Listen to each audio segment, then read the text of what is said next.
Hey everyone, buckle up because today we're diving headfirst into the future of marketing, and let me tell you, the future is personal. Like really personal. Hyper-personalized, actually. That's right. And to guide us through this new world, we're cracking open Do Zero À Hiperpersonalização by Tiago J.C. Sousa. This book is seriously cool because it doesn't just tell us about hyper-personalization, it takes us on a journey to see how marketing got to this point. Yeah, Sousa starts way back with the Industrial Revolutions, showing how each one completely reshaped the marketing game right up to the digital age we're living in now. And speaking of the digital age, Sousa drops this thought-provoking comparison. He calls data the new oil. Okay, I get the data is valuable, but is it really like oil in the world of marketing? And what does it mean for us, the folks on the receiving end of all those marketing messages? So picture this. Just like oil-powered factories and fueled industries in the past, data is what drives marketing today. But it's not just about having a ton of data, right? It's about how you use it. Okay, so less about quantity and more about strategy. You got it. Think of it this way. Instead of those old-school mass marketing blasts, where everyone gets the same message, data lets companies tailor their pitch to each individual person. So it's like going from a loudspeaker to a whisper, but that whisper is targeted to millions of people at once. Exactly. And that's where Marketing 5.0 comes in, which Sousa talks about in the book. Marketing 5.0, it sounds kind of futuristic, like something out of a sci-fi movie. What's that all about?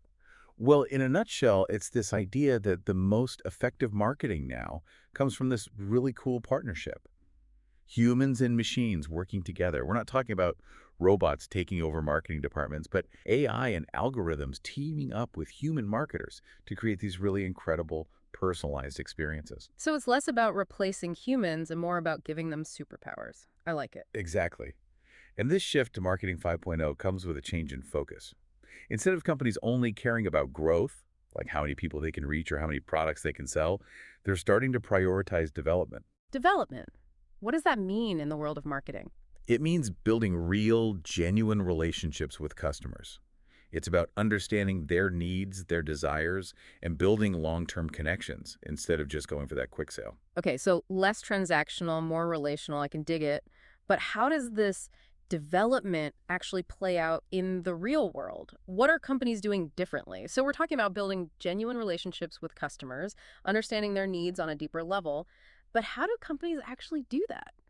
Sousa keeps mentioning this MarTech stack, and honestly, it sounds kind of intimidating. I get it. It sounds like something out of a sci-fi movie, but don't worry, it's not that complicated. Think of a MarTech stack, like building a house.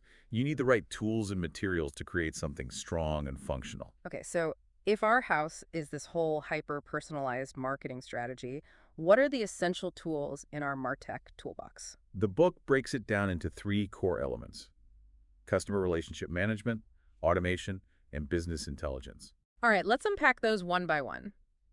Starting with CRM, or customer relationship management, it's a term we hear a lot. But what does it actually mean in practice? Well, think about a time you called a company you do business with, and the person on the other end had no clue who you were or what you'd purchased before. Frustrating, right? The worst. It's like they've never even met you, even though you spent a good chunk of your paycheck with them. Exactly. A CRM solves that problem. It's like a giant brain that remembers everything about a customer's interactions with the business. So every purchase, every website visit, every email they've opened, it's all in there. Exactly. And not just for one customer, but for all of them. This allows companies to get a 360-degree view of their customers. Okay, I see how that's helpful. But how do they actually use all that information in their marketing efforts? Let's say you're a company that sells coffee, right? And through your CRM, you notice that a particular customer always buys dark roast beans and grinds their coffee at home. Okay, so far so good. I see where this is going. Right. Instead of sending them a generic email about a sale on tea kettles, you could send them a targeted email about a new dark roast blend you think they'd love, or maybe a discount on a coffee grinder. It's like you're reading their minds, or at least their coffee preferences. That's the power of a CRM. It helps businesses treat their customers like individuals, not just numbers on a spreadsheet.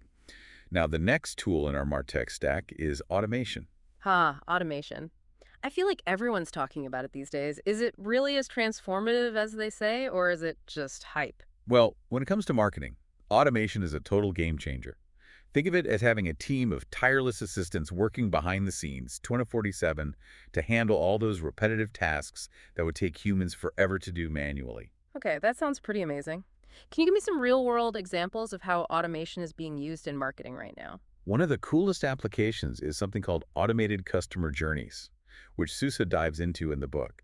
It's like setting up a personalized roadmap for each customer based on their actions. A roadmap. How does that work? So let's imagine someone lands on your website and downloads a free guide about, say, gardening. With automation, you can trigger a series of emails to be sent to that person automatically. Like a welcome email, maybe some additional tips, and then eventually an offer to buy something related to gardening. You got it. And the beauty is you can personalize each email based on what you know about that specific customer, like their location, the types of plants they're interested in, and so on. So it's way more targeted and effective than just blasting out a generic email to your entire list. Exactly. And it gets even cooler. Let's say someone abandons their cart before completing a purchase. With automation, you can automatically send them a friendly reminder email, maybe even offer a small discount to incentivize them to come back and complete the purchase. Wow. It's like having a super-powered sales team working around the clock. All right, we've covered CRM and automation. What about that third piece of the puzzle, business intelligence? All right, so business intelligence, it sounds kind of intimidating, I know, but it's really just about using data to make smarter decisions. Think of it like this. You wouldn't drive a car with your eyes closed, would you? Not if I want to avoid a crash. Exactly. Business intelligence is like having a clear view of the road ahead. It helps marketers track their performance, see what's working, what's not, and make adjustments along the way. So instead of just guessing or going with their gut, marketers can actually use data to back up their decisions. Precisely. It's about measuring things like website traffic, how many people are clicking on your ads, what products are selling well, and then using that information to optimize your marketing campaigns and get better results. So it's like having a team of data analysts constantly crunching numbers and giving you insights to make your marketing more effective. Exactly. And the best part is, with the right tools, you don't need to be a data scientist to understand and use business intelligence. There are tons of user-friendly platforms out there that make it easy for anyone to gather insights from their data. That's a relief. But even with these amazing tools, marketing in the digital age feels more complex than ever. Consumers are interacting with brands across so many different channels, websites, social media, email, you name it. How do you even begin to make sense of it all? That's where this concept of customer journey design comes in, and it's a key theme in Sousa's book. It's about understanding the different stages a customer goes through, from the moment they first become aware of your brand, all the way through to becoming a loyal customer. So it's like mapping out all the touch points a customer might have with a brand. Exactly. And it's not just about identifying those touch points, but about understanding the customer's needs and motivations at each stage of their journey. Okay, I'm intrigued. Can you give me an example? Let's say someone is thinking about buying a new mattress. They might start by doing some online research, reading reviews, comparing prices. Ah, the classic pre-purchase research spiral. We've all been there. Right. That's their zero moment of truth, which the book also talks about. It's that crucial moment when a customer is forming an opinion about a product or brand before they even interact with you directly. Oh, so first impressions are everything, even if they're happening online. Absolutely. And that's why it's so important for businesses to be present and helpful in those early stages. Maybe you have blog articles with helpful tips for choosing the right mattress, or maybe you offer a free online quiz to help people find the perfect mattress for their sleep style. It's about being a helpful resource, not just trying to make a quick sale. Exactly. Then, as they continue their journey, maybe they sign up for your email list or follow you on social media. That's where you can continue to nurture the relationship, offer them personalized content, and build trust. So it's all about creating a seamless, positive experience that guides the customer toward a purchase, but not in a pushy or salesy way. Precisely. And that's where the real power of hyperpersonalization comes in. Because the more you understand your customer's journey, the better equipped you are to deliver those wow moments that make them feel seen, heard, and valued. It sounds like a lot of work, but I can see how it would pay off in the long run. It definitely takes effort, but as Sousa argues in the book, it's the key to thriving in this new era of marketing. And this is where things get really interesting because AI is changing the game in some truly mind-blowing ways. Okay, so we've covered a lot of ground, from CRM to automation to this whole idea of customer journey design.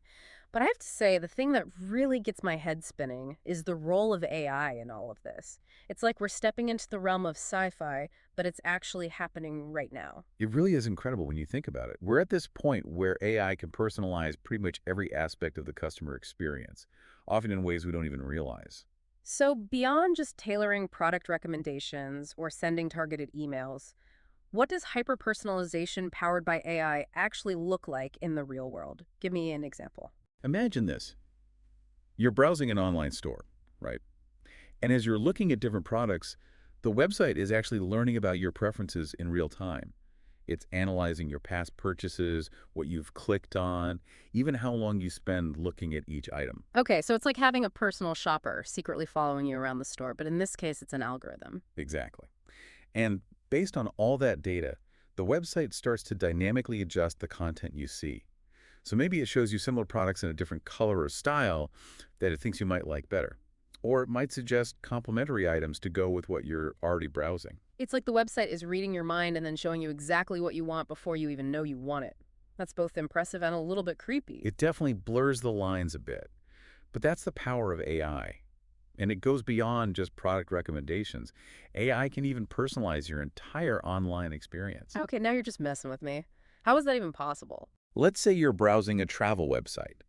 An AI-powered platform can actually analyze your past travel history, your budget, even your social media posts about travel, and then create a completely personalized itinerary just for you.